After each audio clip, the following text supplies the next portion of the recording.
All right, hey everybody, nerds drink whiskey. This week we're going to get a little brave or maybe a little stupid. I'm not sure which, but every series we try and pick one whiskey purely out of, number one, we find some of the nastier whiskeys make more entertaining shows, but they come with some of the best marketing. So this one is brave enough to call itself Benchmark. Now, whiskey is going to probably not be the greatest if I've always said that no matter what you're promoting, you're always going to promote your weakest asset as your strongest. So if you're calling yourself Benchmark, that's probably the last thing you're going to be considered by anybody that has any kind of a palate. It is by Buffalo Trace, so and it is Kentucky straight bourbon whiskey. So it might be okay, but this was $11. This is $11 whiskey. So, but not all whiskeys that cheap are bad. We still got our inexpensive favorite, which is Rebel Yell. We call it the Billy Idol whiskey. Yes, that song is actually in reference to a bourbon. But anyways, this is Benchmark by Buffalo Trace, and I don't know. You feel brave enough to give it a shot? Well, it's going to be interesting. I mean, it's sour mash, so whenever I think of sour mash, I think of Jack Daniels or something like that. But this is going to be pretty interesting for me, so I'm looking forward to giving it a shot. All right, yeah, it's definitely a sour mash. It's all the bourbon by which all others are measured. Yeah, it's hey, every measuring stick has to have the bottom of the ruler, I guess. So that is not necessarily false advertising. No, so have we tried it yet? No. You tried it? All right, here we go. All right. If we fall out, call 911.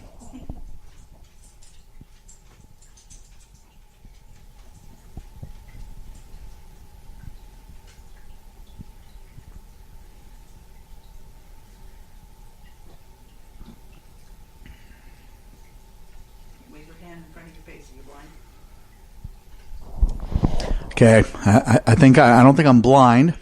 No. The taste wasn't the greatest. The finish was a lot smoother than I expected. Yeah, I was actually pleasantly surprised by the finish. Now, the taste kind of reminds me of, I don't know, I'd say almost like a bottle of Jack Daniels that's been sitting out for about a day and a half. But it's okay, I suppose. So it's no Rebel Yell, but it's not as bad as we thought it was going to be. So I'd say if you put this with ice, I'd say on ice this would probably not be bad. Yeah. So and definitely if you're going to use it for cooking or if you want to add some cola to it, it's maybe a poor man's Lemmy. For those of you who don't know, Lemmy, the lead singer of Motorhead, passed away almost a year ago. And a Lemmy is straight up has to be Coca-Cola with Jack Daniels. If you use another brand of cola or you use another brand of sour mash, it's not really a Lemmy. So if you want to do a poor man's Lemmy, this is Benchmark. I got to say, it's not I definitely don't think it's the bourbon by which all others are measured necessarily, but it's not as bad as what we expected. So I don't know. I'm going to try another shot and see how it goes. Let's see.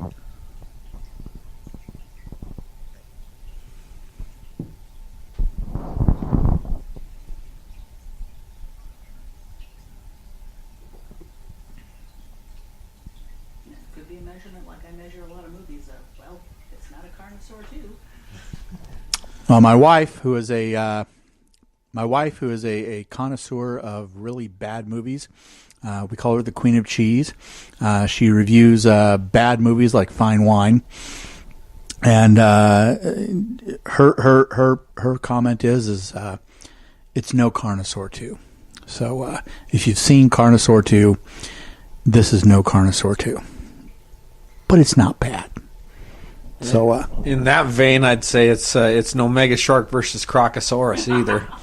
I mean, that one was pretty bad. So, all right, with that, and it's definitely not even close to Krampus. So, anyways, look, coming up next, we've got a short little review of one of the apps. I'm not sure which one, but one of the apps on the Google Daydream VR headset. I'm going to be reviewing different apps from them for a few weeks. So down at the bottom of the screen, it probably says which app I'm reviewing this week. But and if you want, check out last week, and I reviewed Hunter's Gate, and the week before that I reviewed the device itself. So anyways, see you next week with another shot of whiskey, because nerds drink whiskey and we're nerds. See you next week.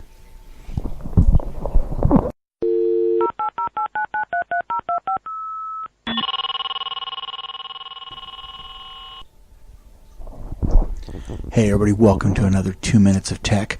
This week we're going to be reviewing Hunter's Gate for Google's Daydream VR. First off, I recommend, if you're, let's face it, almost all of us are new to the VR environment. Some of us are not hardcore gamers. I'm not a hardcore gamer. I found this game to be extremely intuitive. It even discourages the button mashing, because all you do is point the controller at the things flying at you, and it just shoots at them. To control your man, you just kind of guide your thumb around the controller, and he just walks where you need him to walk.